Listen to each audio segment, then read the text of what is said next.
Hi,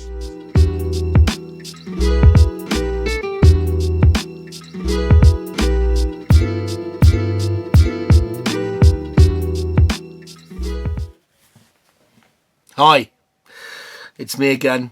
Hope you enjoyed those wines, those vineyard vids I did on Tuesday. Went a bit over the top, but they're so good.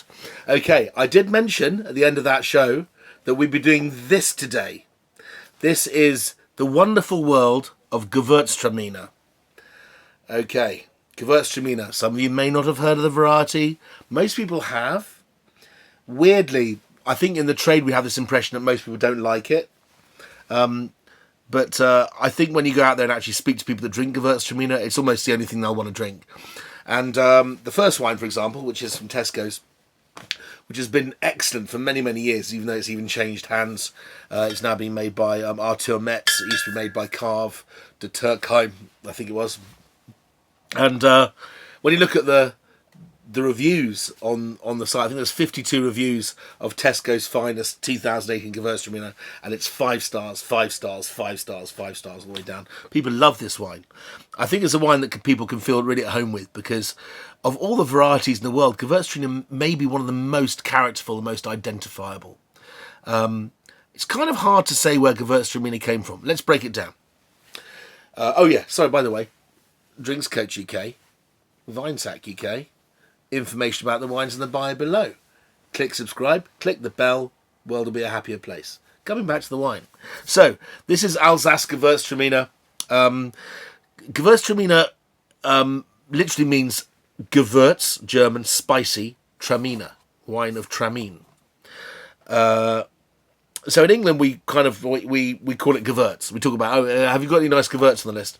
Which doesn't make any sense in German or Alsatian, because that would be like saying, have you got any spicy? Have you got any spicy? It doesn't make any sense. So in Germany it's not used as a colloquialism at all, but it is over here because we're so tired of pronouncing such long compound words. Bloody Germans.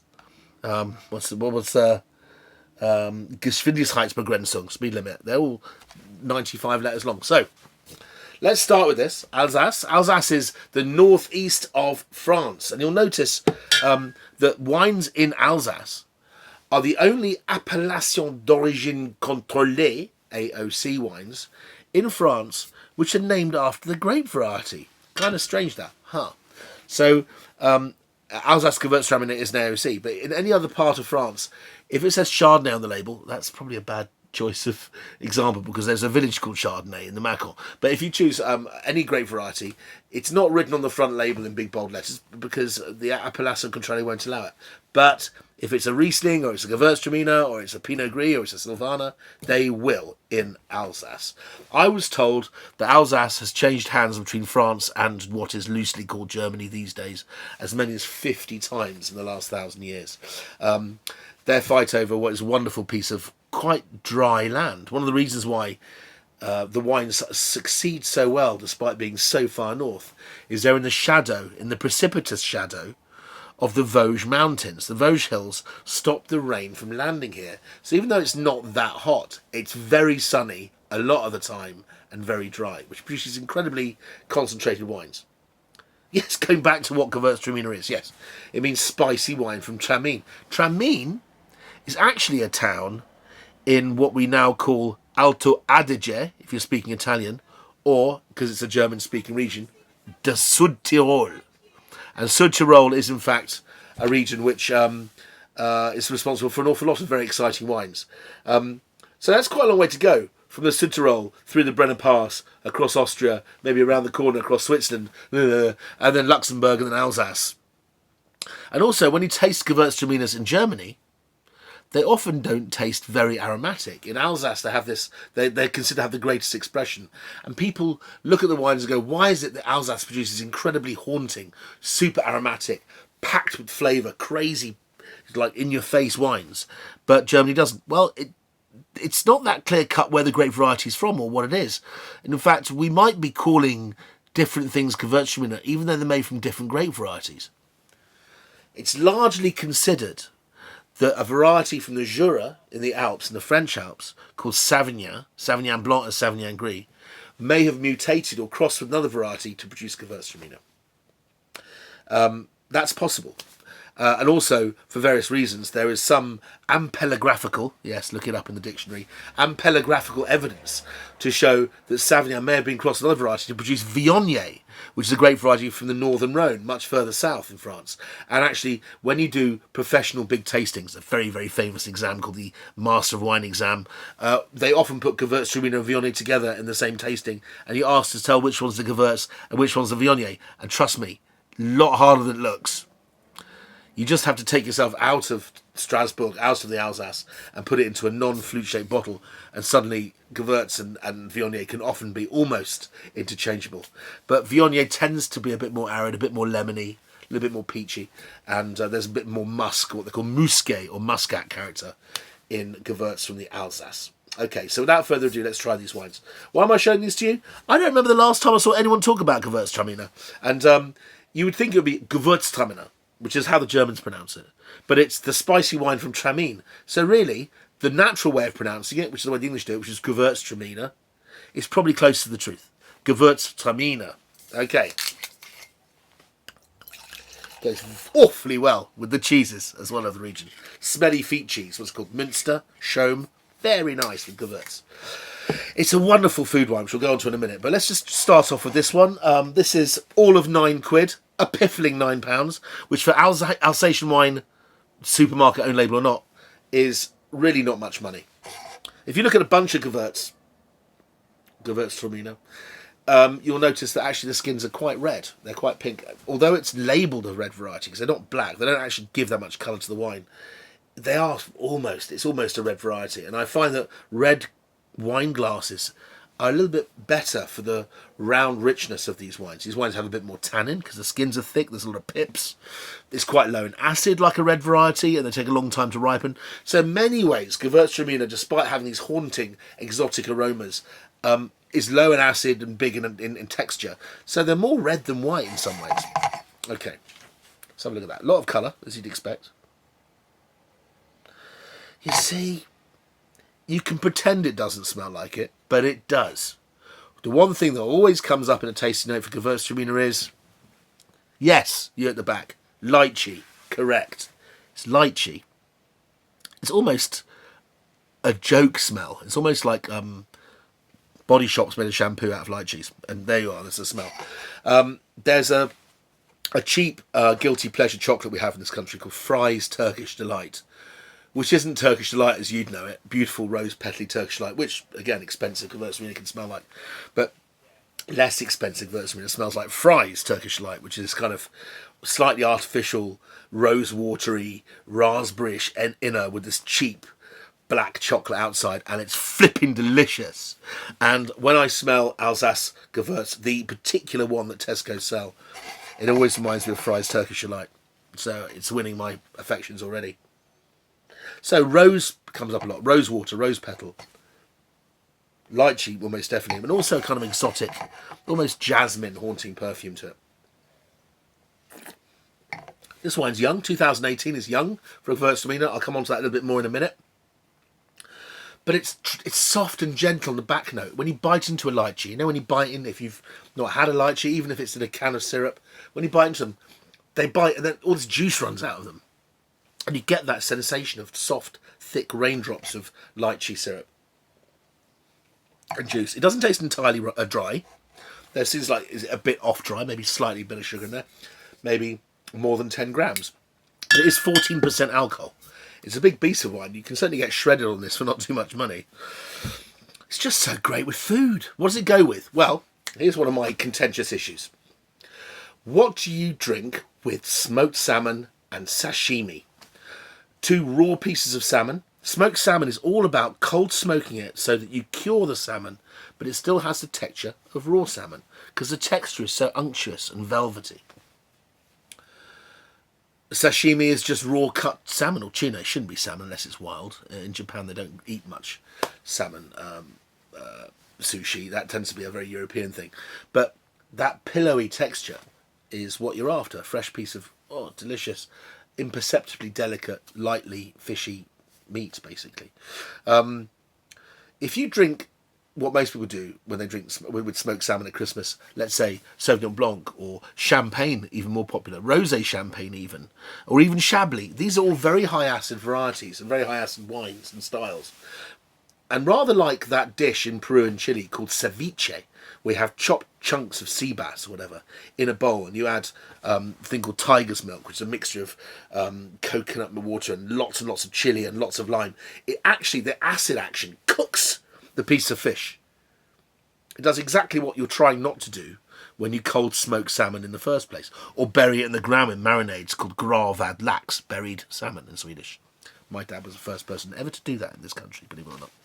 Anyway, so if you're going to have a wine which is high in acid and you have it with this pillowy soft salmon, what happens is the high acid wine cooks the salmon in the mouth, the salmon gets stringy, it tastes oily and fishy, it does not quite right, and it just doesn't work. So then you end up drinking the whole glass of champagne. Another one, please. That's why people get shredded at Christmas parties. It's the salmon's fault. No, it's not. It's the champagne's fault. No, it's not. Everyone's a grown-up, aren't they? So, if you drink a wine which is low in acid, that doesn't happen. And although Gewürztraminer has these very exotic, aromatic, hauntingly, almost potpourri smells about it. Lychee, rosewater, cardamom, orange water, all sorts of aromatic smells. Jasmine, as I mentioned before, even bergamot. When the wine goes in the mouth, because it's not high in acid, because it's got the acid of red wine, which is roughly half the average acid of a white wine, it doesn't cook the salmon. So when you have a piece of perfect sushi salmon in your mouth, and you drink Gewürztraminer with it, or possibly a Pinot Gris from the Alsace, will do the same trick with slightly less aromatic. It still has the pillowy softness. The fish remains integral to how it's supposed to be. It's pillowy, soft and juicy. So a huge surprise to many people when I say this, but Gewürztraminer is wonderful with heavily smoked salmon at Christmas, and the whole experience is more delicious. It's wonderful. Okay, and if you want acid, just squeeze some lemon over the bloody fish. Anyway, so Alsace. Everyone knows, if you know Gewürz, that Alsace comes from Gewürztraminer comes from the Alsace in the northeast of France. But there are other places where it's very, very successful, but we don't talk about them very much. Partly because most of them are pretty cheap and not taken seriously, but also because other countries, I'm talking California, West Coast America, and Australia, have been practicing with Gewürztraminer for a very long time. Very few of them are even remotely nice. I think they just can't get it right. There is an exception. Orlando wineries who make Jacob's Creek have made an incredible Gewürztraminer for many, many years. The name escapes me right now. Please someone mention it in the bottom comments. It's just, there's Steingarten Riesling and there's a Gewürz vineyard as well. But I don't know if the vineyard's still there, but they make incredible wine there. But most Australian attempts haven't been that great. Most American attempts haven't been that great. It's too warm, maybe. But that leaves us with a couple of other countries I wanted to cover. This one, Chile. Chile has all sorts of delicious Gewürztraminer on it. The most famous brand, the largest wine-producing brand in the world, Concha y Toro, a.k.a. Connoisseur, a.k.a. Casier del Diablo, they produce an awful lot of Gewürztraminer right in the extreme south of the wine grain regions of Chile, a place called Bio, which means organic, I suppose. But Bio makes a wonderful New World take on the French wines of Alsace. French wines of Alsace, as I say, are exotic, perfumed, but they're quite a standoffish, quite grand. If you drink Connoisseur Reserve Gewürz, I'm sure you can buy one for well under a tenner. I think it's still only £8 or £9, £8 even. They're full of tangerine juice and things like that. They're much juicier and fruitier, but they still have that exotic kind of like tropical fruit salad going on inside them. So the wine I've chosen here is from the Wine Society, but it's okay if you can't buy it from the Wine Society. There are other places. I wrote something down. I didn't remember where it was. It'll be in the bit below. But this is a wine from a most incredible estate, I believe owned by a very, very wealthy shipping magnate from Norway, and the estate is called Matetic. Can you see that? Matetic. What's it famous for? Well, there's a wine particularly that a very well-known wine writer in this country has championed for many, many years, Mr. Tim Atkin, Master of Wine, and I have to agree with him. I remember tasting it with him for the first time together, and we tasted a whole load of tank stuff. many years ago, going back to the 2014 perhaps. No, 2004. I don't know, a long time ago. They make the best Syrah in Chile. They make an unbelievably beautiful French expression, Rhone-like expression of Syrah, which I think still is under £30, but it just transcends its price point. And certain wines in South Africa are doing the same thing, but getting, I suppose, more credit for it. I think people are surprised if any wine's that expensive in Chile. But if you buy a wine like Porcelainberg from Swartland in South Africa, those wines started off at about £30 or £40, already 60 or 70, but they deserve it. Matetic produces that glorious wine. They also make very good Chardonnay. They make decent other Cabernets and other reds. But they've also got the second level, which is called Coralillo. Coralillo is kind of like their kind of not super pricey wines. And this wine is £9.50 at the Wine Society. So we're under a tenner. It's the same price as Tesco's finest Alsace wine. Let's call it that. Within a few shekels, it's about the same price. Matetic, this wine comes from a region which is pretty central, Chile. If you're not very far away from Santiago, the capital, you just go about, I suppose it's a 35-minute drive out of the city, and you're in an area which is well known, like attached to a large area called Casablanca, but a very cool area which makes wonderful Pinot, makes wonderful Sauvignon Blanc, and it's called Lleida. And in the larger area around Lleida, next to Casablanca, it's called the San Antonio Valley. And Matetic is based there. That's where their vineyards are for their Syrah. And they grow Gewürztraminer. What does Syrah and Gewürztraminer have in common? They're certainly not from the same region in France. Aridness, dryness. Droughts are good for Gewürz and droughts are good for Syrah. And because of the hill structure, there's very little rain in San Antonio. And they produce this absolute delight. 2018, so it's already a couple of years on. It's more cardamom-y, there's more dusty spice, but it's very obviously Gewürztraminer. Gewürztraminer. It has way more concentration. This one was 14% alcohol. This is 13.5. It's a lot denser, and I think that's just probably more sunshine. But actually, it does show how flipping good the Tesco's wine is, actually. It's a little sweeter, this one. But remarkably similar in quality, I've got to be honest. Very, very good. But the Matetic one, if you don't like wines which have got quite a lot of residual sugar, which an awful lot of Alsatian wines tend to have these days, you might be happier going down the Chilean route. So Matetic, Coralillo, Gewürztraminer, 2018. If you go to a private independent wine merchant, I saw a few, I think Hay Wines in Nedbury, selling for £15. That's £5 more than the Wine Society, but then that's because the Wine Society is the Wine Society.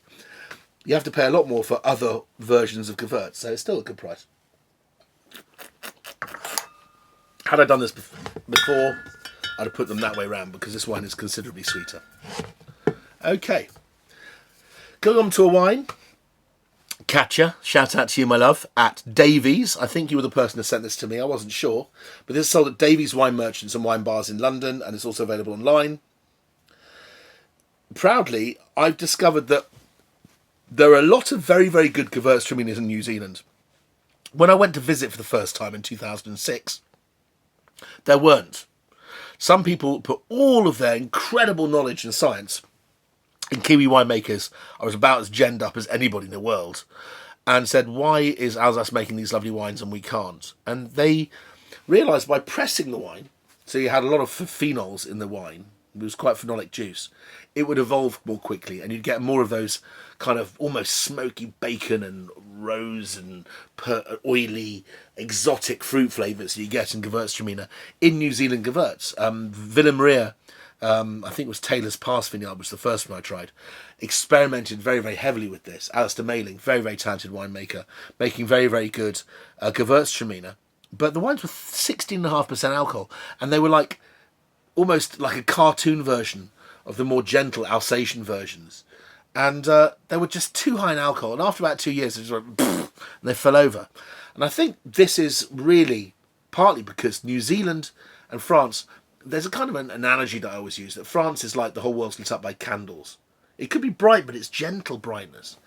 Everything in New Zealand is almost like it's lit by neon lights, like spotlights, floodlights. When you drink Sauvignon Blanc in New Zealand, it's like, bang, it's like in your face. Ah. In France, it's not like that. There's a gentleness about it. And that must be to do with UVB radiation, clarity of light. I mean, a lot of New Zealand vines get more sun than they can cope with. Now, if you go away from the slightly hotter areas, Marlborough being one of the cooler areas in New Zealand, and you don't try and make the wine taste like it's from the Alsace, but let the wine taste the way it does. And people don't realise this. If you drink Alsatian wine straight out of the vat a year old, it tastes of nothing. Gewürztraminer is one of the few varieties in the world that really depends on bottle age for its character. And this wine, You Little Beauty, that's what it's called, made by a lady, I wrote her name down, Eveline Fraser, used to be winemaker at Cloudy Bay, the most famous winery in Marlborough, New Zealand, in Wairau. And now she's making wine on this estate, Little Beauty. I have a wonderful Sauvignon Blanc to share with you guys at some point in the near future. But this is a Gewürztraminer, 2012. This wine is 8 years old. You can buy it in Davies for about £17. I think it's a shilling over. Look at that. 8 years old, virtually no colour, still beautiful and fresh. See, that's what it's all about. When I smelt that, the first thing I thought of was a producer in the Alsace, not in New Zealand, called Roly Gassman, which is a bit of a cult producer if you like Gewürztraminer.